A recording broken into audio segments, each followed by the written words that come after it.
Hello guys, आज हम Indian polity के एक नए चैप्टर को पढ़ेंगे। पहले हम पढ़ चुके हैं, प्रधानमंत्रियों के बारे में पढ़ चुके हैं।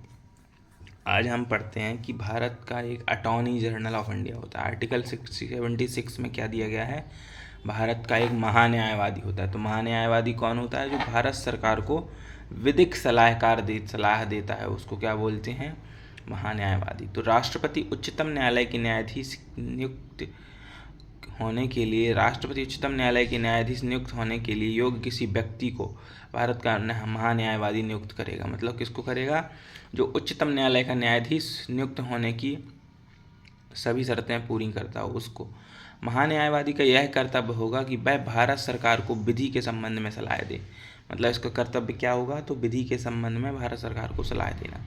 महान्यायवादी को अपने कर्तव्यों के पालन करने में भारत के राज्य क्षेत्र के सभी न्यायालयों में सुनवाई का अधिकार होता है। मतलब इतना पावरफुल होता है कि यह किसी भी न्यायालय में सुनवाई कर सकता है भारत के। महान्यायवादी राष्ट्रपति के प्रसाद पर्यंत तक पद धारण करेगा। तो कब तक करेगा? तो राष्ट्रपति के प्रसाद पर्यंत।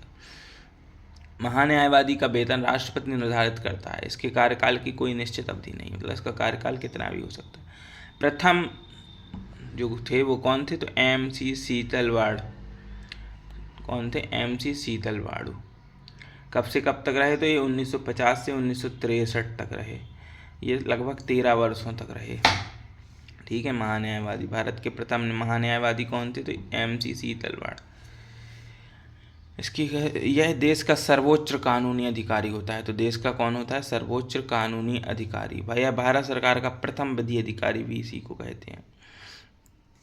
ठीक है। अनुच्छेद 88। तो अनुच्छेद 88 में क्या है? इसके तहत सदनों के बारे में मंत्रियों व महान्यायवादियों के अधिकार दिए गए हैं इसमें।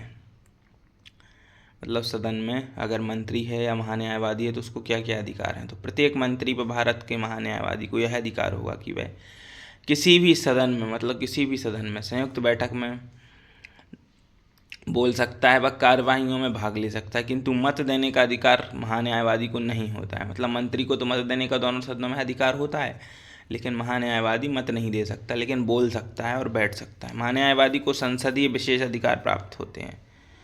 महान्यायवादी के कार्यकाल की समाप्ति राष्ट्रपति को त्यागपत्र देकर वो अपना कार्यकाल समाप्त कर सकता है। राष्ट्रपति द्वारा हटाए जाने पर या मंत्रिपरिषद द्वारा त्यागपत्र, अगर मंत्रिपरिषद ने त्यागपत्र दे दिया तो महान्यायवादी हट जाता है। अभी तक इस प्रथा का अनुसरण किया जाता है कि मंत्रिपरिषद की त्यागपत्र देने पर या प्रतिस्थापित हो जाने पर महान्यायवादी त्यागपत्र देता है।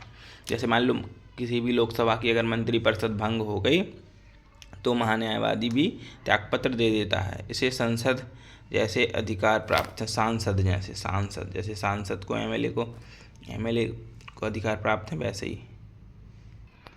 इसके बाद क्या पढ़ेंगे? इसके बाद है अध्याय 2। अध्याय 2 में क्या है? अध्याय 2 में संसद।